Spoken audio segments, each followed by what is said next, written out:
মিলাদুন্নবী, ঈদে মিলাদুন্নবী বাড়িয়ে অনেকে বলেন যে এই মাসটা হলো রাসূল করিম সাল্লাল্লাহু আলাইহি ওয়াসাল্লামের জন্মের মাস, এটা হলো রবিউল আউয়াল মাস। তো আমরা এই মাস সম্পর্কে অনেকগুলো বিষয় দেখি, জশ্নে জুলুস এবং জিলাপি খাওয়া, মিছিল দেওয়া ইত্যাদি ইত্যাদি জিনিসগুলো দেখি। কেন? রাসূল সাল্লাল্লাহু আলাইহি ওয়াসাল্লামের জন্ম এই মাসে হয়েছে। এই মাসকে কেন্দ্র করে রাসূলের জন্ম তারিখকে তাদের মন গড়া মতো নির্ধারণ করে তারা অনেক বেদাত এই দিকে চালু করেছে। তা আমরা প্রথমে জানবো মিলাদুন নবী। তারা বলে ঈদে মিলাদুন নবী। ঈদ শব্দের অর্থ হলো আনন্দ উৎসব। আমাদের ইসলামে দুইটা ঈদ আছে, একটা হলো ঈদুল আজহা আর একটা হলো ঈদুল ফিতর। এটা হলো রাসূল করিম সাল্লাল্লাহু আলাইহি ওয়াসাল্লাম আমাদেরকে বলে গেছেন যে তোমাদের জন্য দুইটা আনন্দের দিন আছে, সেটা হলো ঈদুল আজহা আর একটা হলো ঈদুল ফিতর। আর এখনকার সময়ে আরেকটা ঈদ আবিষ্কার করছে জনগণ, সেটার নাম হলো ঈদে মিলাদুন নবী। তো ঈদের অর্থ আমরা জানলাম। মিলাদুন নবী অর্থ কি? মিলাদ শব্দের অর্থ হলো জন্ম, আর নবী দ্বারা উদ্দেশ্য হলো আমাদের রাসূল সাল্লাল্লাহু আলাইহি সাল্লাম। আমাদের রাসূলের জন্মের আনন্দ এই নিয়ে তারা একটা র্যালি বার করে, মিছিল দেয়, মিষ্টি খায় এবং বিভিন্ন বিষয় তারা এটার মধ্যে অ্যাড করে। তো মিলাদুন নবী বলতে আসলে কি বোঝায়, তারা আমাদেরকে কি বোঝাতে চায়? তারা বোঝাতে চায় যে রাসূল করিম সাল্লাল্লাহু আলাইহি ওয়াসাল্লাম 12 রবিউল আউয়ালে জন্মগ্রহণ করেছেন, এজন্য আমাদের উচিত হলো এই দিনে আনন্দিত হওয়া। কিন্তু একটা জিনিস আপনারা ভালো করে লক্ষ্য রাখবেন, রাসূল করিম সাল্লাল্লাহু আলাইহি ওয়াসাল্লাম রবিউল মাসে যেভাবে জন্মগ্রহণ করছেন ঠিক তেমনি রবিউল আউয়াল মাসে মৃত্যুবরণ করছেন। রাসূল করিম সাল্লাল্লাহু আলাইহি ওয়াসাল্লাম জন্মগ্রহণ করছেন সোমবারে, এই ব্যাপারে কারো কোনো মতানৈক্য নাই। আবার মৃত্যুবরণ করছেন সোমবারে, এই ব্যাপারেও কারো কোনো সন্দেহ নাই।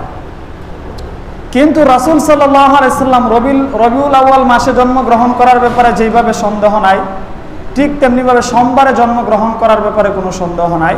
কিন্তু সন্দেহ হচ্ছে রাসূল কারিমের জন্ম কত তারিখে ছিল রবিউল আউয়াল মাসে। আমাদের কথিত মানুষের কথা হলো যে রবিউল আউয়াল মাসের 12 তারিখে রাসূলের জন্ম হয়েছে, কিন্তু এই ব্যাপারে একাধিক বর্ণনা আছে রাসূলের জন্ম সম্পর্কে। তার তারিখটা কি ছিল, তারিখ কি ছিল, সেটা নিয়ে একাধিক বর্ণনা আছে। তার মধ্যে গ্রহণযোগ্য বা প্রসিদ্ধ 4টা বিষয় আমরা আলোচনা করব, প্রসিদ্ধ 4টা তারিখ নিয়ে। একটা হলো 2 রবিউল আউয়াল, আরেকটা হলো 8 রবিউল আউয়াল, আরেকটা হলো 9 রবিউল আউয়াল, আরেকটা হলো 12 রবিউল আউয়াল। এই 4টা তারিখ নিয়ে আমরা কথা বলবো। তো এই 4টার মধ্য থেকে 2টা অধিক বিশুদ্ধ, আর প্রথমটা আর শেষেরটা সঠিক নয়। প্রথম যে বলছিলাম 2 তারিখ, এই ব্যাপারে আমরা বলতে পারি যে এটা সঠিক নয়। আর যে 12 তারিখ, 8 তারিখ, 9 তারিখ যে 3টা তারিখ আছে, তার মধ্যে বিশুদ্ধ হলো 8 তারিখ কিংবা 9 তারিখ, কিন্তু এটা প্রসিদ্ধ না। আর রাসূলের জন্ম 12 তারিখ রবিউল আউয়াল মাসের, এটা প্রসিদ্ধ কিন্তু বিশুদ্ধ নয়। তাহলে 8 তারিখ 9 তারিখ রাসূলের জন্ম, এটা হলো বিশুদ্ধ কিন্তু প্রসিদ্ধ নয়। আর 12 রবিউল আউয়াল এটা প্রসিদ্ধ কিন্তু বিশুদ্ধ নয়। কিন্তু রাসূলের মৃত্যু 12 রবিউল আউয়াল সোমবারে হয়েছিল, এই ব্যাপারে কারো কোনো সন্দেহ নাই, সকলে একমত। আমার প্রশ্ন হলো, যারা রাসূল করিম সাল্লাল্লাহু আলাইহি ওয়াসাল্লামের আগমনের দিনকে আনন্দের দিন বলে, ঈদে মিলাদুন নবী বলে, তারা এই দিন র্যালি করে, তারা এই দিন মিছিল করে, মিষ্টি খায়, তাহলে আপনাদের কাছে আমার প্রশ্ন হলো, ভালোভাবে চিন্তা ভাবনা করে উত্তরটা দিবেন, কিংবা আপনি নিজে নিজে ভেবে দেখবেন যে আসলে কতটা যুক্তি। যদি আপনার সন্তান যেই মাসে জন্মগ্রহণ করলো, যেই বারে জন্মগ্রহণ করলো, ঠিক এমনিভাবে ওই মাসে ওই তারিখে জন্মগ্রহণ করার পর ওই তারিখে ওই দিনে মৃত্যুবরণ করেছে, এখন আপনি বলেন আপনার সন্তান যদি যেই তারিখে জন্মগ্রহণ করলো এবং সেই তারিখেই মৃত্যুবরণ করলো, তাহলে কি আপনি জন্মগ্রহণের তারিখটা নিয়ে আনন্দ করবেন, নাকি ওই তারিখে যে মৃত্যুবরণ করছে ওই দিনের জন্য ব্যথিত হবেন? কোনটা হবেন? আনন্দিত হবেন না ব্যথিত হবেন? কেউ জানেন না। একই দিনে জন্মগ্রহণ করছে, আবার মৃত্যু একই তারিখে হয়েছে, তাহলে এই তারিখটাতে আপনি আনন্দিত হইবেন জন্মের কারণে, নাকি এই তারিখে মৃত্যুবরণ করছে ব্যতীত হবেন? কোনটা হবেন?